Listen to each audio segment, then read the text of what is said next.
जय श्री कृष्ण. जय श्री श्याम. मी सारिका देऊळकर.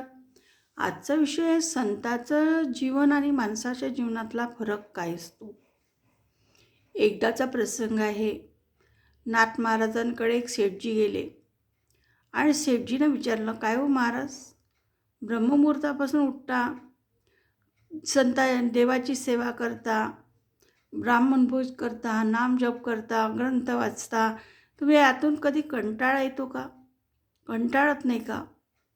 तेव्हा नाथ महाराज म्हणाले, माझं तर जाऊ द्या हो, पण तुमच्या कपाळावरच्या रेषा सांगतात, तुम्हाला मला असं दिसून येऊन राहिलं की तुमच्या चेहऱ्यावर मृत्यूची छाया आहे. तुमचा येत्या 7 दिवसामध्ये मृत्यू होणार. तसाच तो घाबरला. विचार लागला, मी काय करू? म्हणते, देवाला शरण जा, देव सद्गती देईल. ज्याचं त्याला देऊन टाका आणि नामजप करा. मंत्र दिला आणि ते शेठजी घरी गेले. मोठ्या मुलाला, 4ही मुलांना आपापले व्यवहार दिले, सगळ्यांना आपापलं देऊन टाकलं आणि प्रभुचरणात भजनामध्ये मग्न झाला. जेवढं ज्याला ज्याला द्यायचं होतं दान द्यायला लागला, पंक्ती उठवायला लागल्या, ब्राह्मण भोज करायला लागला, सत्कर्म करायला लागला. आणि काही दिवसानंतर परत तो नाथ महाराजांकडे आले. म्हणते, मी तर दररोज सत्कर्म केले, नामजप केला, प्रभूला शरणागती गेलो. तेव्हा नाथ महाराजांकडे आले आणि नाथ महाराजांना नमस्कार केला आणि नाथ महाराजांना म्हणते, माझा मृत्यू आलाच नाही. म्हणते, ते जाऊ दे, पहिले बसा, तुम्ही सांगा मला, तुम्ही या 7 दिवसात काय केलं?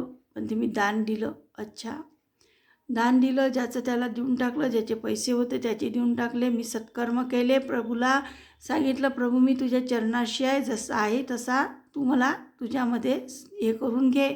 आणि मी मुलाबाळांना सगळ्यांना आपापले व्यवहार सांभाळायला दिले.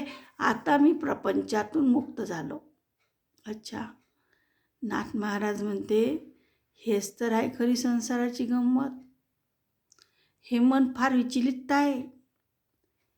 हे असं काही प्रभूपाशी जाणार नाही, लोभापासून लांब राहणार नाही, याचा मोह कधी सुटणार नाही.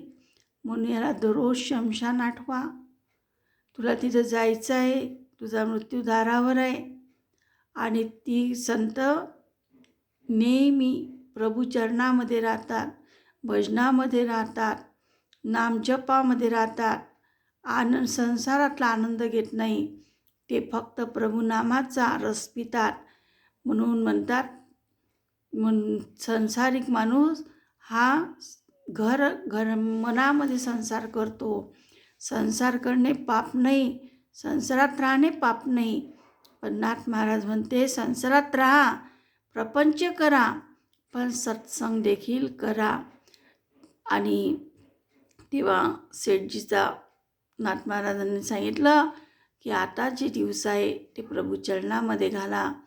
प्रभुचरणामध्ये जो आनंद आहे तो संसारामध्ये आनंद नाही आहे. एक संसारामध्ये एकच हे आहे की आपण इथून घेऊन जाऊ शकतो, ते फक्त आणि फक्त नाम.